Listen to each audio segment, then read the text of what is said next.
இன்னியோட பதிவில் நம்ம பார்க்க போகிறது கர்ணனை பற்றி. கர்ணன் எவ்வளோ ஒரு கொடையாளி அப்படிங்கிறத பற்றி பார்க்கலாம்.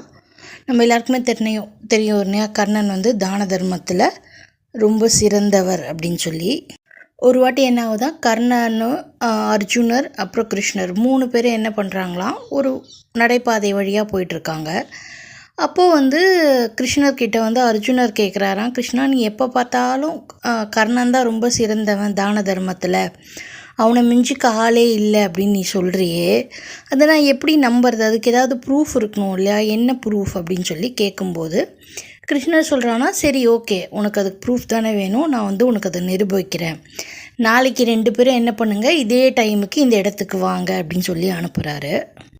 அடுத்த நாள் காலையில் கிருஷ்ணர் என்ன பண்ணுறான்னா, ஒரு 2 தங்க மலை, கோல்டால் செய்யப்பட்ட 2 மலையை என்ன பண்ணுறாரு, அர்ஜுனங்கிட்ட 2 மலையும் கர்ணங்கிட்ட 2 மலையும் கொடுத்துட்டு, நாளைக்கு காலையில், அதாவது டே ஆஃப்டர் டுமாரோ காலையில் இதே டைமுக்கு நான் இங்கே வருவேன்.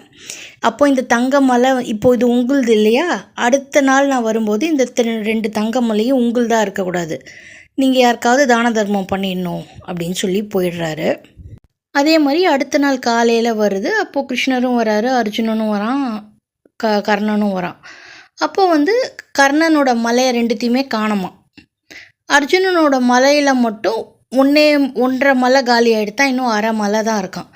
அப்போது கிருஷ்ணர் கேட்குறாராம் அர்ஜுனர்கிட்ட, என்ன அர்ஜுனா, நான் உங்ககிட்ட என்ன சொன்னேன், 2த்தையும் நீ தானம் பண்ணணும்னு சொன்னேன், என்ன நீ இன்னும் 1/2 மிச்சம் வச்சுருக்கியே அப்படின்னு, என்ன பண்ண அப்படின்னு கேட்கும்போது அர்ஜுனன் சொல்கிறாரா, நீ சொன்ன உடனே நான் என்ன பண்ணேன், ஊர் மக்களுக்கெல்லாம் தண்டோரா போட்டேன் கிருஷ்ணா, இந்த மாதிரி இந்த தங்க மலை இங்கே இருக்குது, யார் யாருக்கு எவ்வளோ வேணுமோ வெட்டி எடுத்துகிட்டு போங்கன்னு சொன்னேன், எல்லோரும் எடுத்துகிட்டு போய் இன்னும் 1/2 மலை தான் காலியாக இருக்குது அப்படின்னு சொன்னாராம். உடனே கிருஷ்ணர் கர்ணங்கிட்ட கேட்டானா, கர்ணா நீ என்னப்பா பண்ண அப்படின்னு கேட்கும்போது, கிருஷ்ணா நீ சொன்ன, நான் என்ன பண்ணலான்னு யோசித்தேன், நான் நின்றுட்டு இருக்கும்போது என்ன பண்ணாங்க, 2 வழிப்போக்கர்கள் போனாங்க, நான் 2 பேரையும் கூப்பிட்டேன், இந்தாங்க ஆளுக்கு ஒரு மலை எடுத்துக்கோங்கன்னு சொல்லி கொடுத்துட்டேன், அதனால் இப்போ அது எந்தே கிடையாது, எனக்கும் அதுவும் சம்மந்தமே கிடையாது கிருஷ்ணா, நீ கேட்கணுன்னா நான் யாருக்கு கொடுத்தனோ அவனை தான் நீ கேட்கணும் அப்படின்னு சொல்லிட்டாராம்.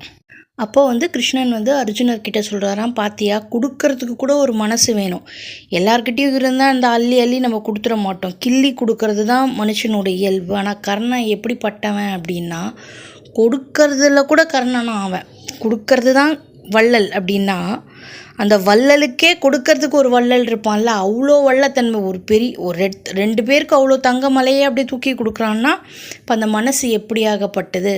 அதனால தான் தானத்திலேயே சிறந்தது யாருன்னா கர்ணன், இன்னி வரைக்கும் அந்த பேச்சு இருக்குது அப்படின்னு சொல்லி சொல்கிறாங்க. தேங்க்யூ.